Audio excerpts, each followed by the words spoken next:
Bom dia, boa tarde, boa noite, a depender da hora em que você está assistindo este encontro. Meu nome é Eduardo Ferreira, sou professor de Processo Civil 2 da Faculdade ProMinas, em Montes Claros, Minas Gerais. Estamos aqui hoje, no dia 5 de outubro de 2020, às 20 horas e 58 minutos, iniciando o meu encontro, a gravação deste meu encontro com meus queridos amigos e alunos do 5º período noturno de Direito da ProMinas. Hoje, ainda nos encontramos nessa modalidade remota por conta da pandemia do coronavírus, mas isso não vai nos impedir de dar continuidade no conteúdo, como ainda não nos impediu e não nos impedirá. Nós vamos seguir firme e forte nessa nossa jornada de construção do conhecimento. Sobre este encontro, conforme antecipadamente informado a todos os alunos aqui presentes, a nossa aula está sendo inteiramente gravada. E, posteriormente, eu estarei disponibilizando para vocês essa aula. Para os meus alunos da ProMinas, vou disponibilizar um pincel atômico, como um estudo dirigido, não avaliativo, e também para os meus alunos da ProMinas e para todos os alunos, lá no meu canal do YouTube, o Eduardo Ferreira. Em relação a este encontro, número 16, que estou tendo com meus alunos da ProMinas, como de costume, desde hoje à tarde, já está disponibilizado para vocês no nosso grupo do WhatsApp um material de apoio para que vocês aprofundem ainda mais o que iremos abordar hoje. Hoje, agora neste encontro 16, nós vamos tratar de pontos que também envolvem a teoria geral das provas. Conteúdo que começamos a tratar no encontro dos 2 primeiros horários de hoje, o encontro 15, onde começamos a abordar, a tratar das questões que envolvem a teoria geral da prova. Agora nós vamos falar sobre ônus da prova, objeto da prova, vamos falar sobre a questão de regras de experiência, indícios, presunção, o próprio procedimento probatório e a natureza jurídica das normas sobre prova. Então nós vamos tratar, já está disponibilizado o material para vocês lá, de aprofundamento, para que vocês consigam aprofundar, tá bom? Só para retomar aqui, no nosso último encontro, no encontro 15, nós estávamos falando lá do Código de Processo Civil, falando aqui da teoria geral da prova, só para a gente não esquecer, tá bom? Só para relembrar, o artigo 369 fala que para as partes têm o direito de produzir provas, as provas legais ou por qualquer outro meio moralmente legítimo. Vimos que quem vai determinar, eu vou fazer como parte o pedido, mas o juiz vai analisar aquele pedido e o parágrafo único do 370 fala para a gente que o juiz vai indeferir em decisão fundamentada as diligências que são inúteis ou meramente protelatórias, e vimos que o artigo 371 surge no nosso ordenamento jurídico como a comprovação de quem seria o destinatário da prova, a quem se destina as provas. E vimos aqui que as provas são destinadas ao juiz. Até porque, como vimos, prova são aqueles meios, aqueles mecanismos que eu utilizo para auxiliar na convicção do juiz. O meu grande objetivo através da prova é fazer com que o juiz entenda o meu caso e compreenda o que eu estou querendo falar, claro, sempre que possível, concordando com a minha tese. Então, a prova, ela vem com o objetivo de fazer comprovar aqueles fatos controversos em que o juiz ainda tem que criar uma convicção para decidir. Em relação à questão da prova, eu tenho que fazer uma observação. Quem tem obrigação de provar? Pergunta que eu faço para vocês que estão ao vivo. Pessoal, vocês já escutaram falar de ônus da prova? Sim ou não? Alguma vez? Já, professor. Maravilha. Ônus da prova, Emanuel falou que sim, que já escutou, e é de extrema relevância. Por isso, eu quero que vocês coloquem um asterisco, em nome de Jesus Cristo, lá no 373 do CPC. O 373, como vocês notam aí no nosso chat, ele aparece falando assim: o ônus da prova incumbe, 2 pontos, E aí vem elencar nos dois incisos iniciais de quem é o ônus, de quem é a obrigação de provar dentro do processo. E aí acabei de colocar para vocês. Primeiro, ao autor, ele tem a obrigação de provar o fato constitutivo do seu direito. Por sua vez, ao réu, se tem o ônus da prova, obrigação de provar sobre a existência de fato impeditivo, modificativo ou mesmo extintivo do direito do autor. Então, em relação ao ônus da prova, o artigo 373, no inciso 1º e 2º, ele traz a regra geral do ônus da prova. O autor tem a obrigação de provar os fatos que são constitutivos do seu direito, enquanto o réu tem a obrigação de provar a existência de fato impeditivo, modificativo ou mesmo extintivo do direito do autor. Pessoal, essa é a regra básica, a regra geral. O autor prova os fatos que constituem seu direito, o réu prova os fatos que questionam, que modificam, que extinguem, que impedem o direito do autor. É assim que tem que se conduzir, em regra geral, o ônus da prova. Tá bom? Essa é a regra. Só que olha que interessante. Lá no artigo 373, além dessa regra, existem parágrafos. E o parágrafo primeiro, que já está aí no chat para vocês, fala: nos casos previstos em lei, ou diante de peculiaridades da sua causa relacionada à impossibilidade ou à excessiva dificuldade de cumprir o encargo, nos termos do caput, ou a maior facilidade de obtenção da prova do fato contrário, poderá o juiz atribuir o ônus da prova de modo diverso, desde que faça por decisão fundamentada, caso em que deverá dar à parte a oportunidade de se desincumbir do ônus que lhe foi atribuído. Aqui, em relação ao parágrafo 1º, deixa a possibilidade do que a doutrina chama de distribuição do ônus da prova, de forma que se busque uma igualdade no que diz respeito à questão processual. É uma distribuição dinâmica do ônus da prova. A regra geral está lá no 373, inciso 1º e inciso 2º. O parágrafo 1º seria uma exceção, em que o juiz ele vai fazer a aplicação do ônus da prova diferente do que está ali no inciso 1º e 2º do artigo 373.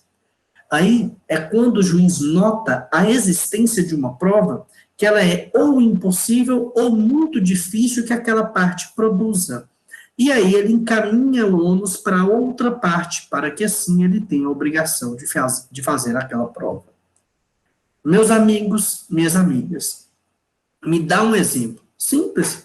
Imagina que eu preciso de um documento e o documento está com a parte contrária. Vamos imaginar que eu ajuizei a ação contra o Emanuel. E o Emanuel que está com o documento. Eu posso virar e falar, excelência, esse documento existe, mas ele está com o Emanuel. Emanuel está com o documento, ele tem que apresentar aqui. Inverta o ônus da prova, faz o Emanuel trazer esse documento. Se ele não vier com este documento dentro do processo, trazer esse documento ao processo, aí ele não vai ter cumprido com o ônus da prova dele. Em relação a isso, o artigo 1º possibilita que o juiz venha a dar essa decisão, tá bom? No que diz respeito a essa decisão, primeira observação, tem que ser fundamentada. E tem que dar a possibilidade para a parte que o juiz der o ônus da prova, tentar se desincumbir desse ônus. Pode ser que tenha colocado o ônus da prova, inverter e falou assim, eu tenho que provar, eu sou autor, mas não tenho que provar o fato constitutivo, eu tenho que provar outras questões, inverteu-se o ônus da prova, por exemplo. Pessoal, eu tenho que ter a possibilidade de virar e falar, não concordo, porque o próprio artigo 373, no seu inciso 2º e no inciso 1º, ele traz para a gente uma regra que deve ser cumprida. O parágrafo 1º é uma exceção. Eu tenho que dar, então, a possibilidade da parte se manifestar. No parágrafo 2º fala que essa decisão que está prevista no parágrafo 1º não pode gerar uma situação em que a desincumbência do encargo pela parte seja impossível ou excessivamente difícil. Pessoal, isso é importante por quê? Porque também eu não vou utilizar dessa alteração do ônus da prova para prejudicar uma outra parte. É tanto que existe uma teoria que se possibilita a utilização dessa inversão do ônus da prova, dessa distribuição dinâmica do ônus da prova. Existe uma teoria que chama a teoria da prova diabólica. Vocês já escutaram falar dessa teoria? O nome é forte. Prova diabólica. O que quer dizer isso? É aquela prova que é impossível que eu venha a produzir ou de extrema dificuldade. É o que eu falei, exemplo, o documento está com a outra parte, como é que eu vou produzir? Está com ela. Quando essa prova ela é de difícil elaboração pela parte, ou mesmo de forma impossível que seja feita pela parte, a doutrina chama de prova diabólica, aquela que não pode ser produzida. E aí se joga para outra parte a produção, porque ela teria mecanismos para produzir aquela prova. Tá bom? Dentro do 373 ainda, agora no parágrafo 3º, fala para a gente que a distribuição diversa do ônus da prova pode ocorrer também por convenção das partes. As partes podem concordar. Quando? Primeiro, recair sobre o direito indisponível de uma parte ou tornar excessivamente difícil a uma parte o exercício do direito.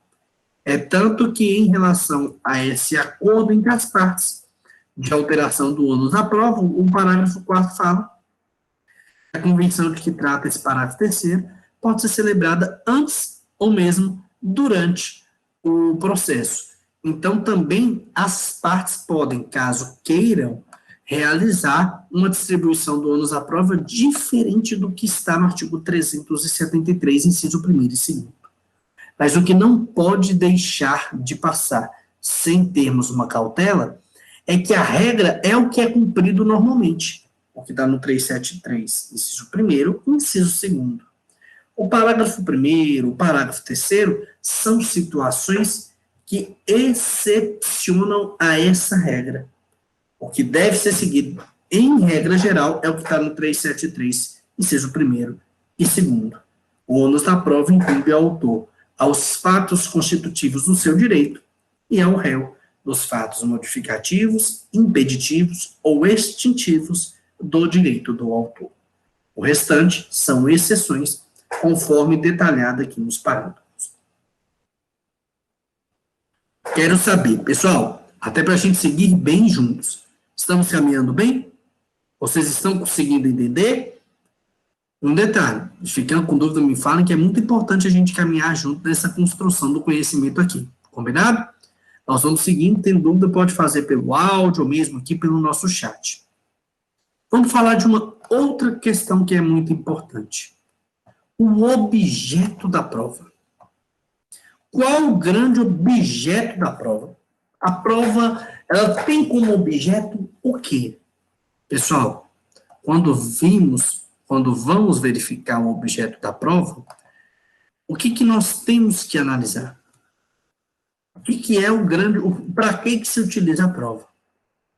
E o objeto da prova, acabei de colocar aí no chat para vocês, o objeto da prova são os fatos controvertidos relevantes para o julgamento do processo.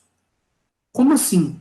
Aqui, no que diz respeito à questão que envolve a questão do objeto da prova, eu vou utilizar a prova para analisar aqueles fatos que são controvertidos, que está tendo conflito das partes sobre ele, e que são relevantes, que são importantes para o julgamento do processo. Este é o objeto da prova.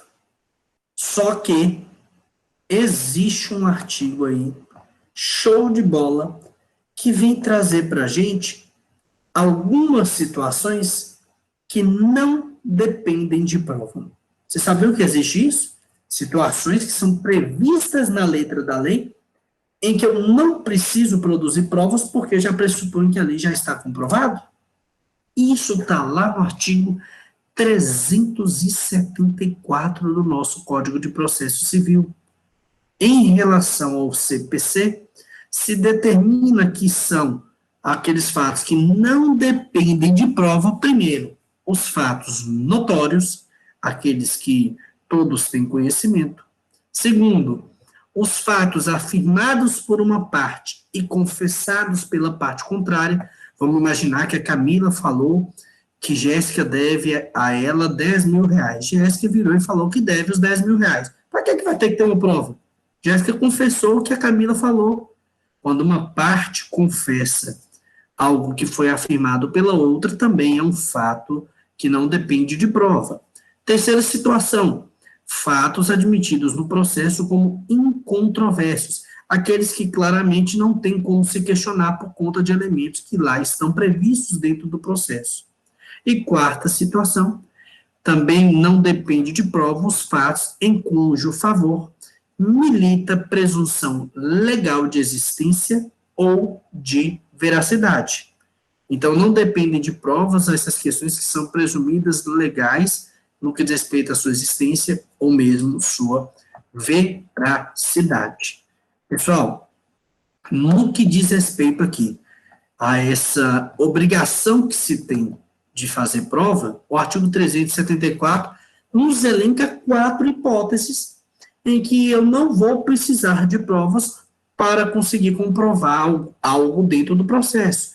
Porque quando se enquadra no 374, é tão claro que não precisa nem de prova. Os fatos notórios, o que é confessado pela parte contrária, as questões que são admitidas como incontroversas dentro de um processo, e as questões que são presumidas legais, que têm a presunção de legalidade em relação à existência e à sua veracidade.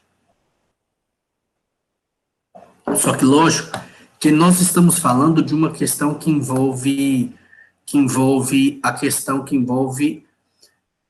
uma análise geral da teoria da prova. Nós não estamos ainda analisando de forma detalhada e minuciosamente cada uma das provas. Não é isso ainda.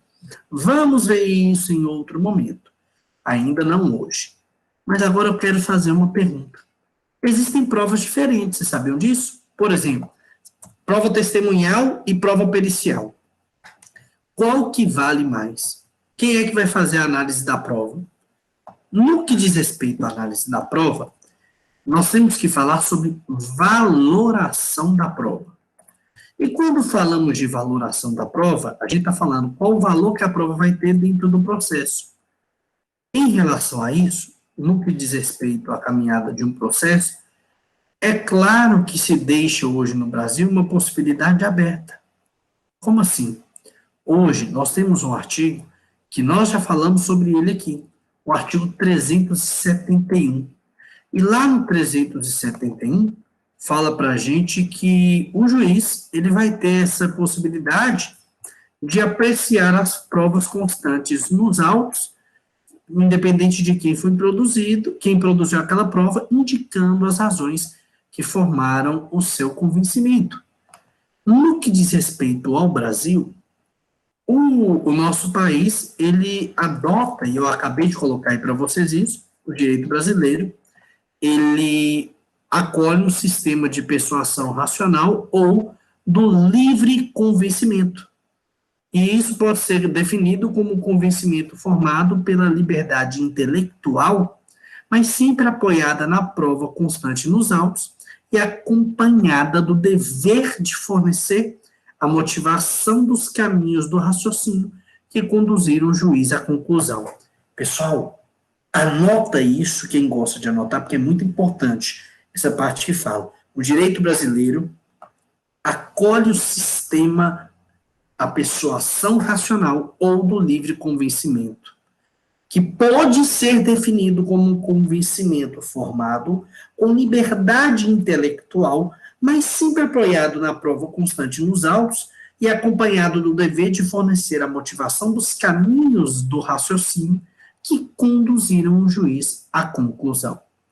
Em relação a isso, pessoal, eu tenho sim que fazer uma análise detalhada para conseguir entender o que seria essa valoração da prova.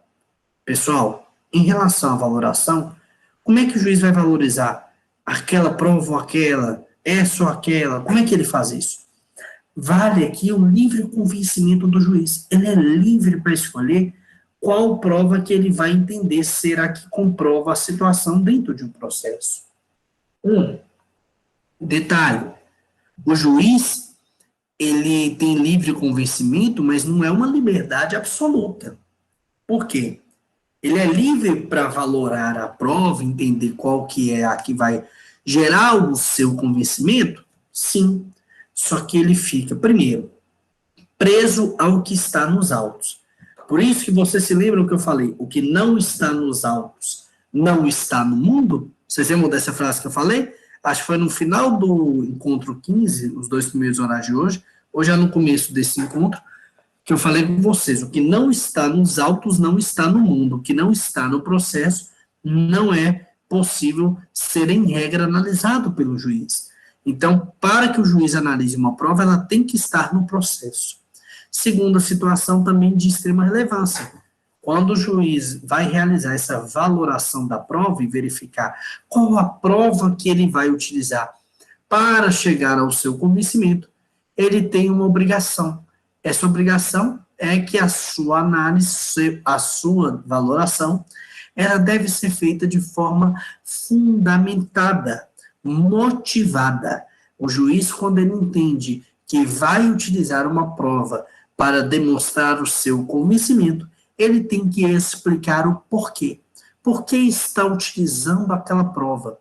O que o levou a utilizar aquela prova e para que vai se utilizar aquela prova no que diz respeito àquela decisão que ele está indo proferir.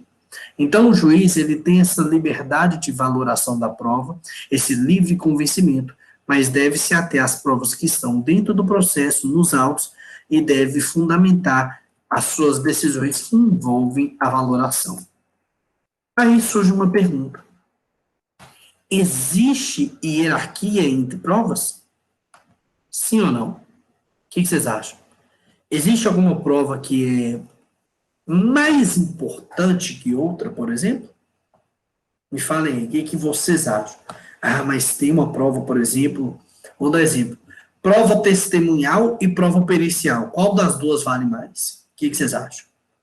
A prova de um testemunha. Ô, professor, eu acho que é a pericial, porque vai ter alguém técnico. Mais detalhado. Mais detalhe, a testemunhal não pode ser que a pessoa está falando a verdade, mas pode ser que ela está falando a mentira. Emanuel, eu posso falar uma coisa? A prova testemunhal recebeu até um apelido pejorativo no nosso sistema jurídico. Sabe como é que alguns chamam a prova testemunhal? A prostituta das provas. Por quê? Porque é a prova que consegue se manusear com maior facilidade. Tem advogados, por exemplo, que instruem a testemunha. A testemunha chega lá profissional, fala tudo de acordo com o que tem que ser dito. Então, é uma prova que pode se questionar. Só que, Emanuel, o seu pensamento é algo que realmente a gente imagina. Mas posso falar uma coisa? Não existe hierarquia das leis. Perdão, não existe hierarquia das provas na lei, melhor dizendo. Hierarquia de lei tem, né, gente? Nós temos uma Constituição, então não há hierarquia das provas. A lei processual, eu coloquei isso para vocês, não estabelece hierarquia entre as provas. Em princípio, nenhuma prova tem valor superior à outra. E cabe ao juiz analisar todas as provas e levar em conta na formação do seu conhecimento aquela que ele entende ser a que melhor o convenceu. É até uma somatória aquela questão que falávamos sobre a questão desse livre convencimento do juiz. Olha que interessante. Pode ser que até uma prova pericial que, igual o Emanuel falou, isso é verdade, ela é mais técnica, porque é alguém que tem um conhecimento técnico aprofundado sobre um determinado assunto em relação.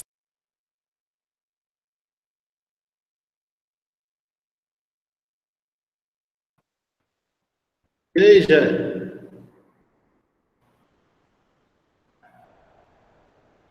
Emanuel, oi, você... Pessoal, estão voltando aqui? Tô, professor, vou falar. Ah, nós vamos ter muitas emoções assim, né, pessoal? Meu Deus do céu, sangue de Jesus. Agora voltou tudo, áudio e vídeo, não voltou? Voltou áudio e vídeo. Maravilha. Maravilha. É só para a gente ter emoções, né? Soma e volta, Deus é mais. A gente estava falando sobre prova, lembrei, da prova pericial, por exemplo. Pode ser que dentro de um processo que tem uma prova pericial, o juiz fundamente a decisão dele numa prova testemunhal. Ah, Eduardo, mas tem a perícia, eu sei, mas olha que interessante. Em regra, a lei processual brasileira não criou uma hierarquia, falando mais ou menos assim. Perícia é mais importante, é mais relevante que prova testemunhal, que é mais relevante que prova documental. Não, não falou isso. Falou assim, leve todas as provas que é permitido moralmente no sistema jurídico brasileiro. E quem vai analisar qual prova que levou ao seu convencimento é o próprio juiz. Por isso que ele é o destinatário da prova. Vocês se lembram disso? A quem se destina a prova? Ao juiz. E por que isso? Porque no que diz respeito à hierarquia, nós não temos uma hierarquia na questão de provas aqui no nosso país. Tá bom? É tanto que quando nós analisamos a questão de estrutura de prova no Brasil, nós notamos que o juiz tem essa liberdade e as partes, eu costumo falar, tem que buscar ao máximo deixar desenhado sempre que possível, de buscar deixar o mais claro possível, melhor dizendo, aquela situação que você está levando ao Poder Judiciário para evitar que seu cliente, por uma falha na condução, por exemplo, de uma prova, de um elemento dentro do processo, ele venha a buscar ter algum prejuízo ou não conseguir que a sua situação venha a ser analisada como deve ser feita dentro do sistema jurídico, tá bom? Eduardo, mas você falou de uma questão que envolve a prova e falou da relevância dela. Até aí, perfeito, estamos entendendo, estamos conseguindo compreender. Só que tem um detalhe. No que diz respeito à prova, existe uma peculiaridade. E essa peculiaridade é o que a doutrina chama de regra de experiência, indícios e presunções. E quando falamos sobre isso, o artigo 375 do CPC, como está aí agora na telinha para vocês, fala para a gente que o juiz aplicará as regras de experiência comuns, subministradas pela observação do que ordinariamente acontece e ainda as regras de experiência técnica, ressalvado quanto a estas o exame pericial. O que é essa regra da experiência?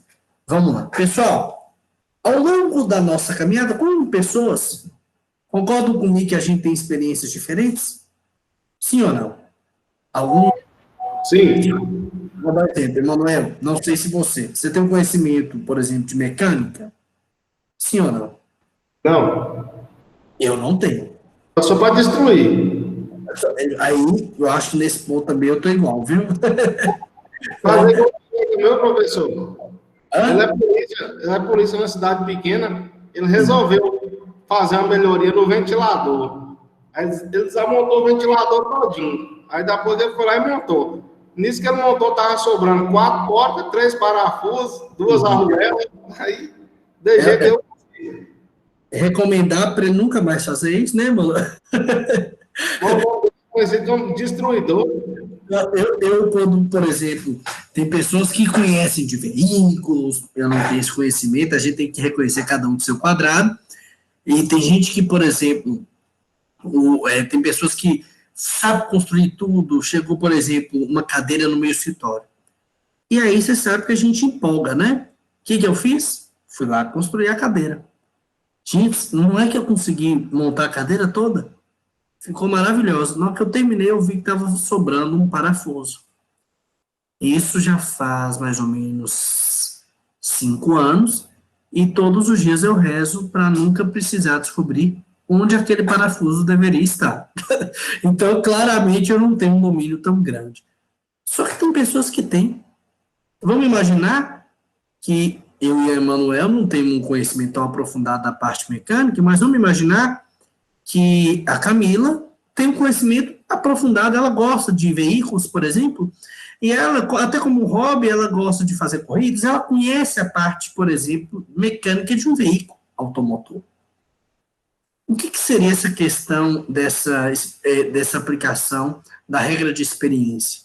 Pode ser que a Camila, por experiência dela, pelas questões que ela tem o conhecimento, ela consiga analisar um caso, se ela é juíza, tendo a experiência que ela teve de vida, sem que tenha que se ter uma prova pericial. Isso é permitido, quando o juiz, ele, comprovadamente, demonstra ter um conhecimento, ter uma experiência naquele assunto que ali está sendo analisado.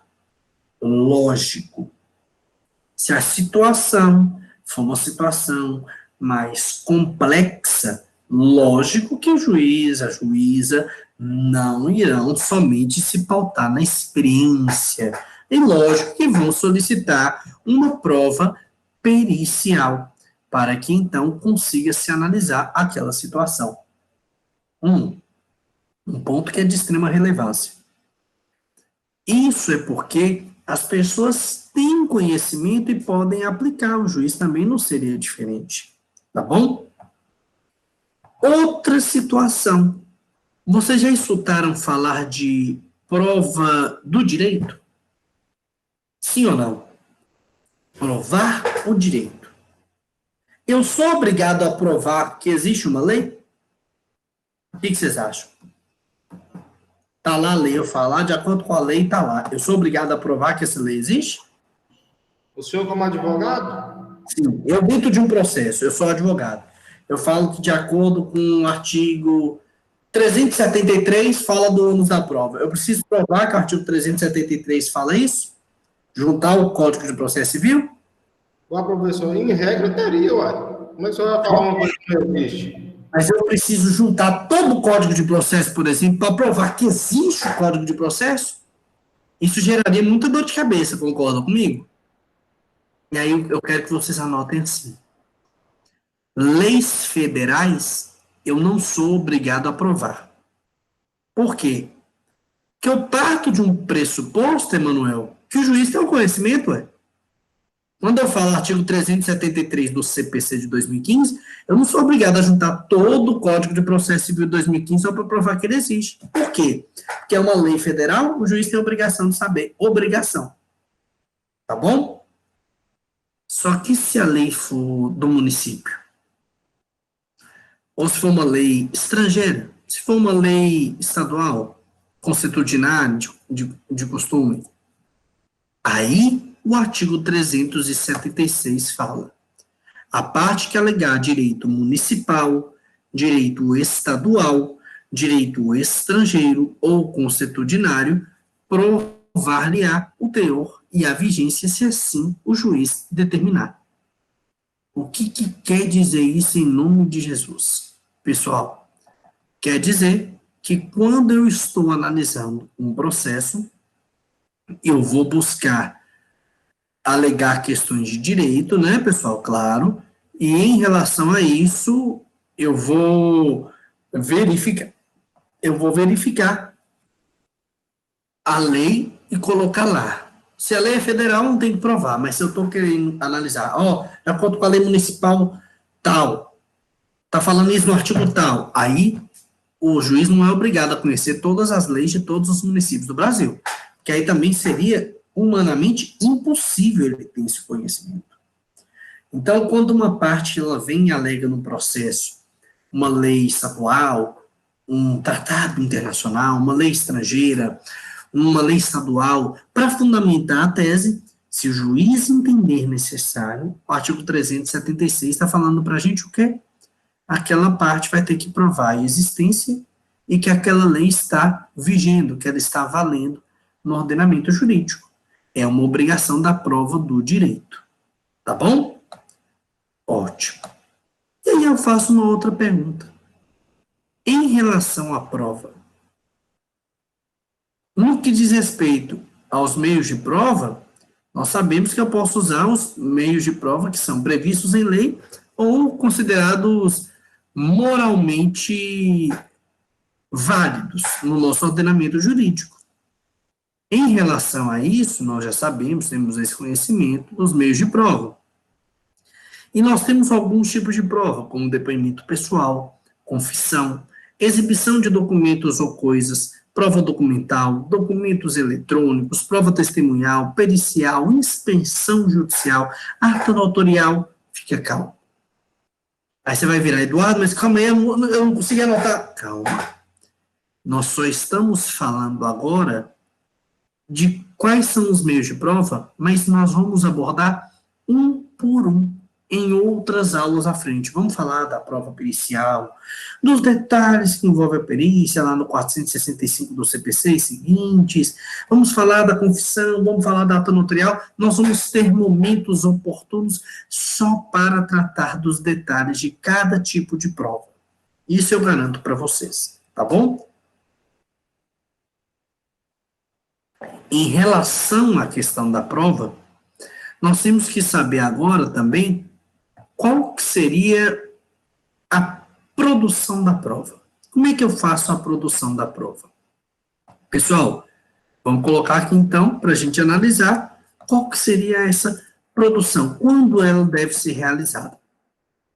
A produção da prova, em regra, a nossa doutrina coloca para a gente que a produção ela pode se dar em 3 momentos que são distintos. Primeiro deles, vou até colocar aqui para vocês os 3. Deixa eu ver se eu consigo colocar de uma vez. Consegui. 3 momentos distintos em que se realiza a produção da prova. Primeiro deles, o requerimento. O requerimento de uma prova deve ser feito já dentro da petição inicial, quando é o autor, e da resposta do réu, da contestação, quando é o réu. Então, eu já vou requerer qual prova quero produzir. Vocês já viram petição inicial, pessoal? Sim ou não? Vocês lembram de uma petição inicial? No final da petição inicial, se coloca assim: protesta provar todos os fatos aqui narrados pelos mecanismos de prova admitidos no direito. Em especial, prova pericial, testemunhal, aí você vai falando no caso. Então, desde a petição inicial, no caso do autor, e da contestação ou da resposta do réu, já tem que se requerer quais as provas se pretende produzir. O segundo momento que envolve a produção da prova é o deferimento. O juiz, no momento de saneamento e organização do processo, vocês se recordam desse momento de saneamento e organização, onde o juiz para e analisa as situações. Nesse momento, o juiz vai ter que decidir sobre a realização de exames periciais e também verificar sobre quais as provas serão produzidas em uma audiência de instrução e julgamento. Por sua vez, o terceiro momento que envolve essa produção de prova é a verdadeira produção.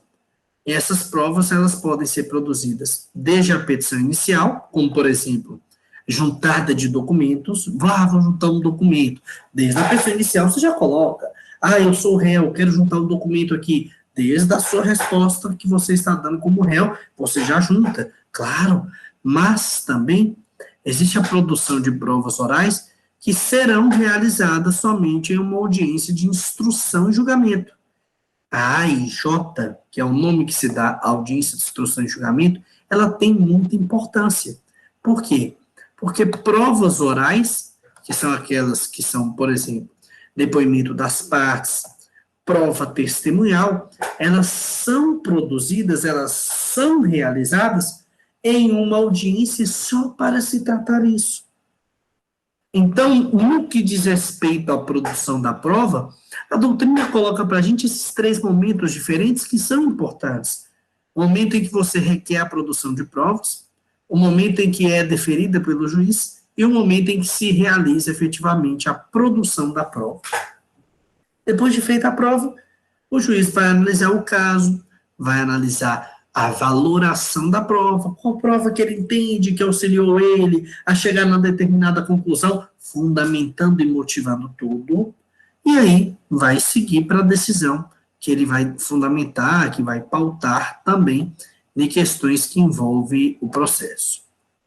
Em relação aqui à prova também, nós temos uma outra situação de extrema relevância para se falar. Mas antes, quero saber, ainda continuamos juntos? Sim ou não?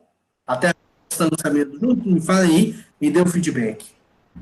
Ô, professor, quando o processo ele vai para a segunda instância, é necessário apresentar mais provas ou essas que já foram apresentadas já são...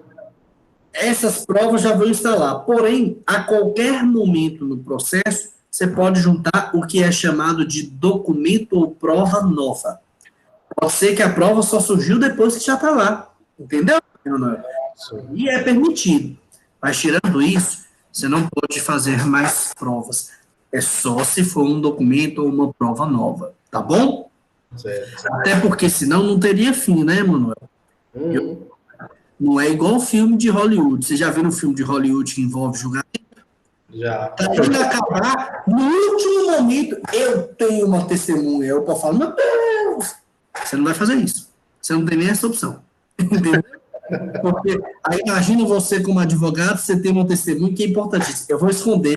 Na hora que você fala, o juiz fala, você tá falando, tá achando que filme? Porque no Brasil não é assim, não. Nós temos que ter muita cautela. As provas têm que ser produzidas no momento correto, oportuno. Se você não produzir ela no momento certo, você lembra daquele ditado, o que não está nos autos não está no mundo?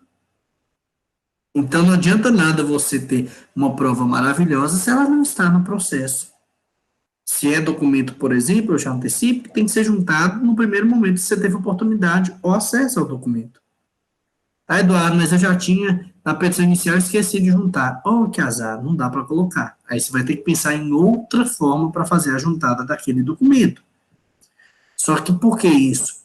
Porque existe uma questão chamada preclusão consumativa.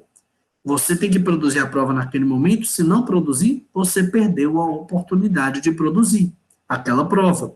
Por isso que tem que ter um estudo muito detalhado sobre a questão da prova, porque se você não souber utilizar, manusear bem isso dentro de um processo, pode ser que você perca a oportunidade de levar ao juiz algo que convença ele que a sua tese é a que deve ser analisada naquele caso.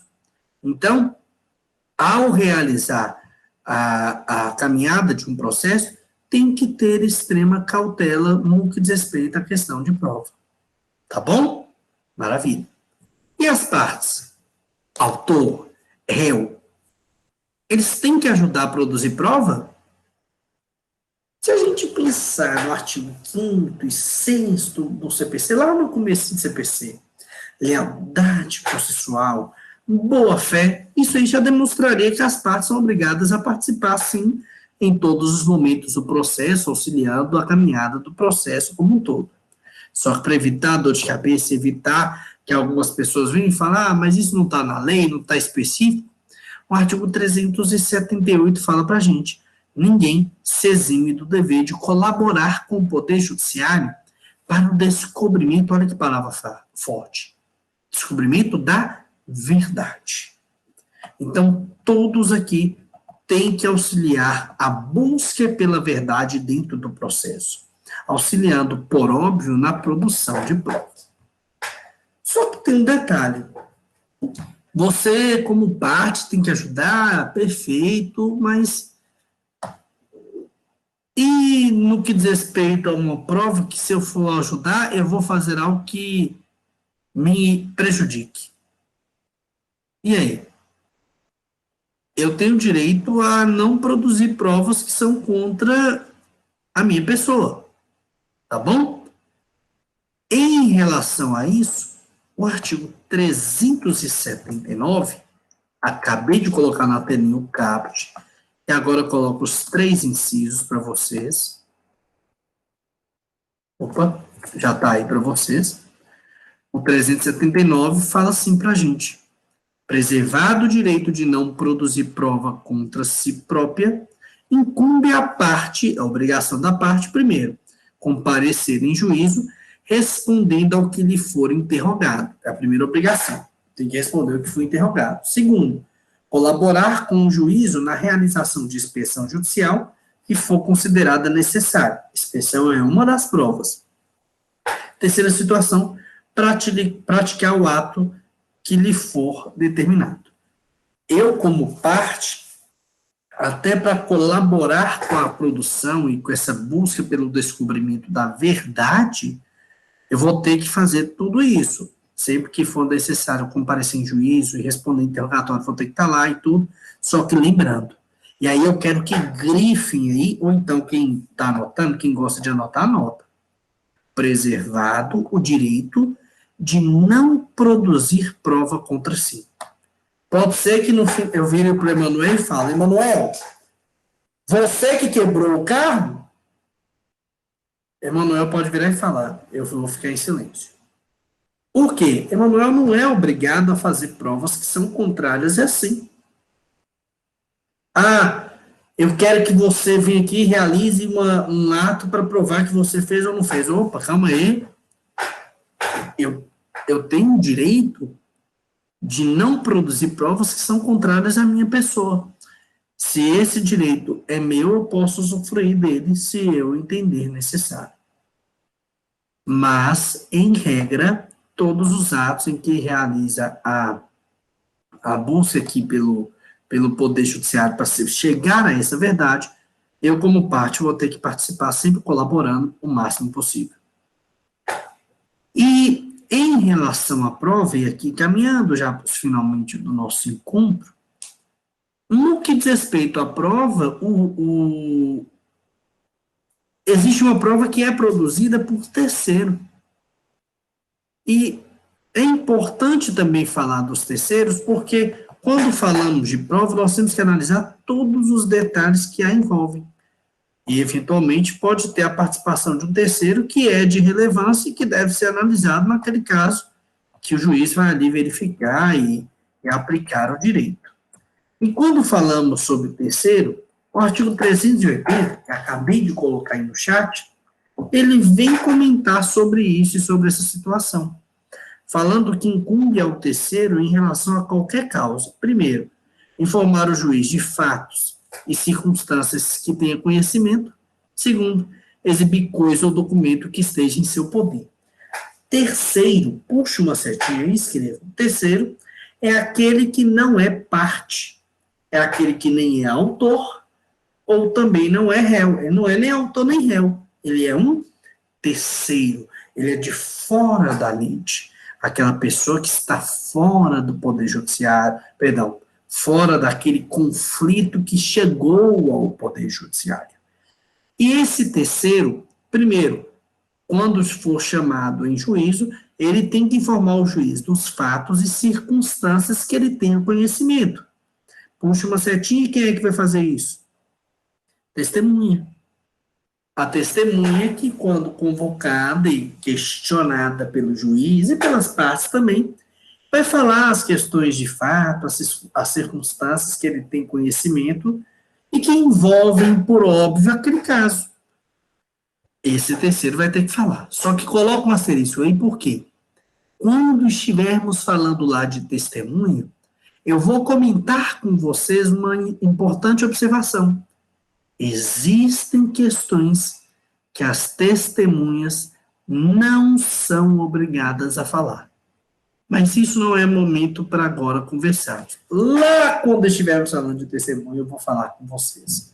Por exemplo, questão que incrimine a testemunha, incrimine familiar, entre outras questões. Segunda obrigação desses terceiros aqui dentro de um processo, exibir coisa ou documento que esteja em seu poder. Vamos imaginar que eu tenho um processo contra a Jéssica, Jéssica naquele conflito, Jéssica, não. E a gente vira e fala, calma aí, tem um documento que não está nem comigo, nem com a Jéssica, está com a Camila. Excelência, faça com que a Camila venha ao processo e entregue esse documento. Aí você vira e fala, quem é Camila?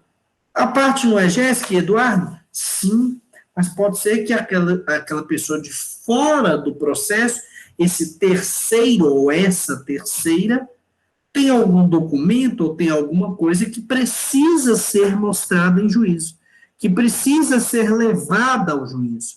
E neste ponto, é importante deixar claro, A parte tem que participar, sim. E os terceiros também, quando chamados pelo juiz. Isso é de extrema relevância. Por quê?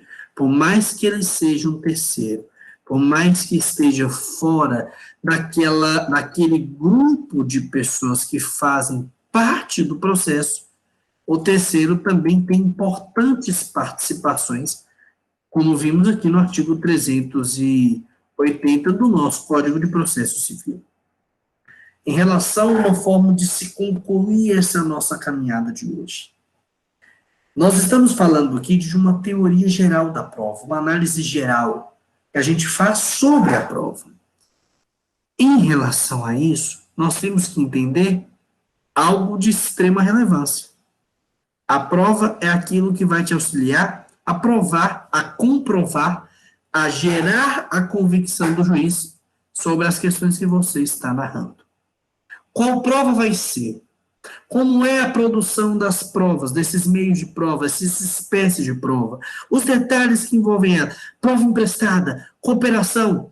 Isso nós vamos verificar em encontros que vêm. Nas próximas semanas, quando finalizaremos essa teoria geral da prova, e aí vamos passar a tratar dos detalhes, das minúcias que envolvem, que norteiam as espécies de prova. Falando dos detalhes da prova pericial, inspeção judicial, documental, prova com a testemunha, depoimento de parte, ata notarial, falando de cada uma das espécies de prova. Tá bom? Mas o que mais importante é no nosso encontro. Vocês conseguiram compreender a relevância da prova dentro do processo, o quão importante ela é dentro de um processo, e quão importante também é você ter o conhecimento sobre a prova para buscar o direito do seu cliente, para buscar que ele seja garantido? Conseguimos compreender essa relevância, essa importância da prova? Sim ou não? Me fale aqui para que eu fique sabendo. E se tiver ficado alguma dúvida, também vocês têm que me falar para a gente conversar aqui, tá bom? Manuel falou aqui no chat que sim, conseguiu entender. Maravilha, então. Jéssica falou que tranquilo, perfeito. Vamos fazer assim, então, pessoal. Deixa eu só encerrar a gravação, como o Camilo também deu ok, maravilha. E aí eu volto para conversar com vocês, combinado? Sobre a questão do pincel atômico, entre outros. Para você que está assistindo essa aula em algum outro momento, muito obrigado pela sua participação neste nosso encontro comigo, com a minha presença e a presença dos seus colegas que aqui estiveram ao vivo. Nos encontramos em outras oportunidades, um ótimo dia, uma ótima tarde, uma ótima noite, a depender da hora em que assistiu esse encontro. Um grande abraço, até a próxima.